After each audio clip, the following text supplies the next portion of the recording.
Usa kay 62 anyos nga lalaki ang nakaplagang patay sulod sa ilang balay sa Davao City. Ang biktima gipatay matud pa sa mismong house helper niini. Sa investigasyon sa kapulisan, nagpakitabang ang kabanay sa biktima sa ilang empleyado sa negosyo nga sutaon ang kahintang sa biktima sanglit wala kini nagatubag sa tawag.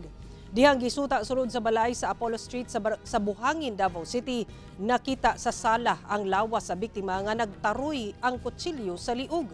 Dunay nangawala nga gamit ug cash sa biktima nga mobalor sa 50,000 pesos. Gitudlong suspek ang lalaking house helper matud pa sa biktima kinsa wala na igkita ni atong tungura. Gawa sa bakal nga nakita nga posibleng gigamit sab sa pagbunal sa ulo sa biktima, duna say nakita nga notebook nga gisulat matud pa ang planong pagpatay sa biktima. Gisubay sa kapulisan ang balay sa maong helper sa Davao City. Apan sumala sa kabanay, duha ka semana na matud pa kining wala miuli. Kasong murder ang ipasaka batok sa suspek nga padayong ginapangita.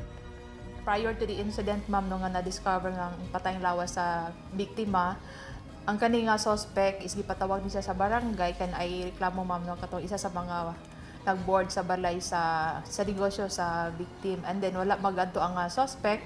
Ang victim mo ay niadto dito sa barangay. Siguro isa sa rason kung anong nasuko po ning suspect, ma'am.